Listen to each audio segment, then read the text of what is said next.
विश्वानि देव सवितर्दुरितानि परासुव यद्भद्रं तन्नयासुव। आज आर्य समाज नंगला खेपड़ में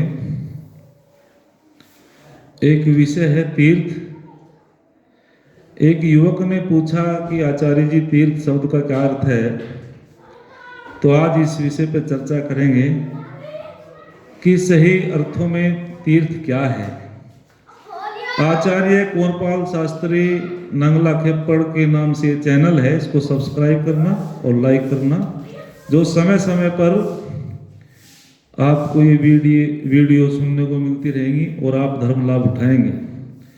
तो तीर्थ शब्द संस्कृत भाषा का शब्द है जो त्रिधातु से बना है।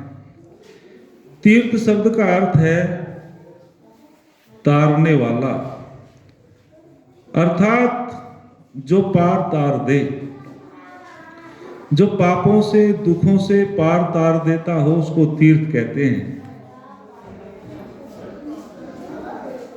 और माता पिता गुरु आचार्यों को भी तीर्थ कहा है, क्योंकि आचार्य के सानिध्य में जब शिष्य जाता है तो उसके अंधकार को दूर कर देता है और अज्ञानता से पार तार देता है। तो इसलिए आचार्य गुरु भी तीर्थ है। और माता पिता भी अपने बच्चों को सुसंस्कार देकर के, अच्छे संस्कार देकर के, वह भी अपनी संतान को दुखों से पार तार देते हैं। इसलिए माता पिता को भी तीर्थ कहा है। और तीर्थ कहते हैं कि एक बार अगस्त्य मुनि ने लोपामुद्रा को उपदेश दिया, कहा कि हे देवी, जो मानस तीर्थ होता है वो सबको दुखों से पार तारने वाला होता है। और वे कहते हैं लोपामुद्रा को कि हे देवी, तुम ध्यान पूर्वक सुनो कि ये मानस तीर्थ क्या है। तो ऋषिवर बताते हैं सत्य, अहिंसा, ब्रह्मचर्य, इंद्रिय संयम, ध्यान, योग, इनका नाम तीर्थ है। अर्थात जो प्रतिदिन योग साधना करता है, और उन्होंने कहा ब्रह्मचर्य का पालन परमम तीर्थ है। और जो मन की शुद्धि करता है वो तीर्थों का भी तीर्थ है। अर्थात जो अपने मन को पवित्र करता है, अंतःकरण को पवित्र करता है, वह तीर्थों का तीर्थ है।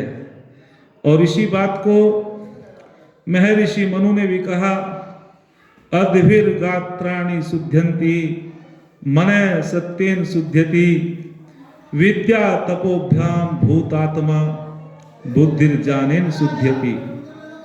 तो महर्षि मनु ने भी कहा कि अद्भिर्गात्राणि शुद्ध्यन्ति, अर्थात जो शरीर के बाह्य अवयव होते हैं उनसे तो केवल शरीर की शुद्धि होती है, मन की शुद्धि नहीं भाई। उससे तो केवल शरीर का मल दूर हो सकता है, शरीर की शुद्धि हो सकती है। मन सत्येन शुद्ध्यति, और जो हम सत्य व्यवहार, सत्य का पालन करते हैं, सत्य बोलते हैं, उससे मन के संस्कार अच्छे होते हैं, मन शुद्ध होता है। विद्या तपोभ्याम भूतात्मा, अर्थात तप और विद्या से आत्मा की शुद्धि होती है, आत्मा पवित्र होती है। बुद्धिर्ज्ञानेन शुद्ध्यति, और यथार्थ ज्ञान से बुद्धि शुद्ध होती है।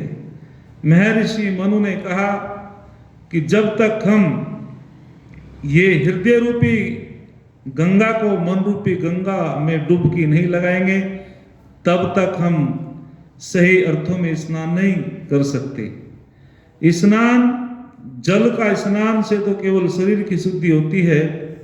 और इसी बात को आगे महर्षि स्वामी दयानंद सत्यार्थ प्रकाश में समझाते हैं।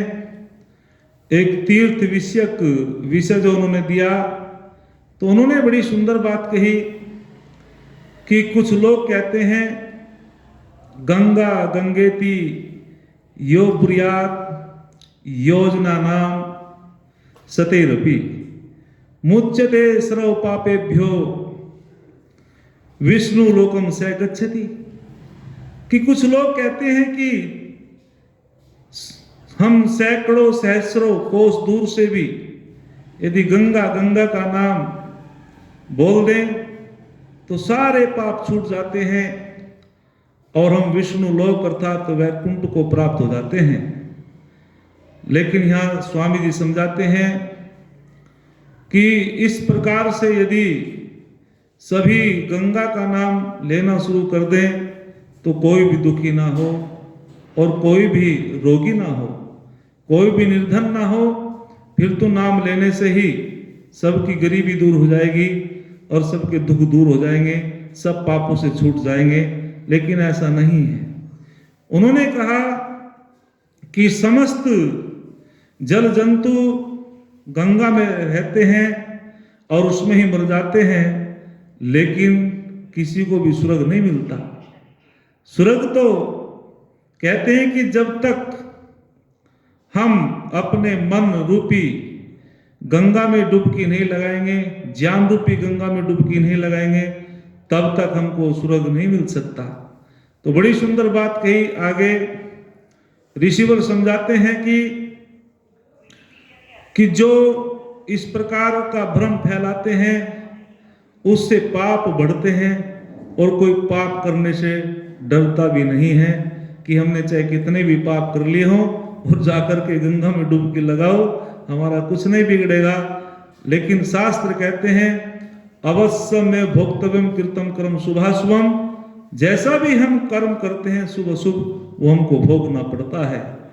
कहते हैं कि एक बार युधिष्ठिर के मन में आया और जब अनुशासन पर्व महाभारत की कथा है, जब पितामह भीष्म सरसैया पर पड़े हुए थे तो युधिष्ठिर के मन में बात आई कि उन्होंने पूछा कि सच्चा तीर्थ कौन सा है पितामह। तो पितामह भीष्म ने बहुत सुंदर उत्तर दिया और उन्होंने कहा कि सुनो युधिष्ठिर, आप ध्यान पूर्वक सुनो। और वे कहते हैं कि जो इंद्रियों का संयम करता है, मन को वश में रखता है और जो निर्लोभी होता है, अहिंसा, सारे प्राणियों पे दया करता है, वो सच्चा तीर्थ है युधिष्ठिर। अर्थात जो किसी को सताता नहीं है और ब्रह्मचर्य का पालन करता है, सत्य भाषण करता है, इंद्रियों पर संयम रखता है, दम सम का पालन करता है, वो सच्चा तीर्थ है। यदि किसी ने अपने मन को वश में नहीं किया और अपने इंद्रियों को संयम में नहीं रखा, वो कभी सुखों को प्राप्त नहीं हो सकता। वही सुखी होता है, वही सच्चे अर्थों में तीर्थ कर लेता है, जो अपने मन को वश में करके, इंद्रियों को वश में करके, अर्थात वह ध्यान पूर्वक परमपिता परमात्मा की साधना में ध्यान लगाता है और ध्यान और ज्ञान के माध्यम से अपने मन को पवित्र कर लेता है, आत्मा को पवित्र कर लेता है, वही सही अर्थों में ठीक प्रकार से स्नान कर लेता है। जो केवल जल से स्नान करता है और वो अपने उस मानस रूपी समुद्र में डुबकी नहीं लगाता है, तो वो स्नान नहीं, उसे स्नान कहा है। जो अंदर से और बाहर से शुद्ध करा दे, तो मानस सरोवर में जो स्नान कर लेता है वही सच्चे अर्थों में तीर्थ है। तो अधिक न बोलते हुए आपकी सेवा में ये बताने का प्रयास किया गया कि तीर्थ किसे कहते हैं। जो दुखों से, पापों से पार करा देता हो उसे तीर्थ कहते हैं। अर्थात जिसका मन पवित्र होता है और जिसके मन के संस्कार अच्छे होते हैं, वो ठीक प्रकार से वही व्यक्ति तीर्थ कर लेता है। और जो समस्त तीर्थ यात्राओं में जाता रहता है और कभी अनेक नदी समुद्रों में स्नान करता रहता है। जो स्वार्थी, चुगलखोर, दंभी लोग होते हैं, अपने दुर्गुणों को नहीं छोड़ते हैं, वे चाहे प्रतिदिन गंगा में स्नान करें। जिसने अपने मन का मानस स्नान नहीं किया है उसको कभी सुख मिलने वाला नहीं है। इन्हीं शब्दों के साथ मैं अपनी वाणी को विराम देता हूँ। इति ओम सम।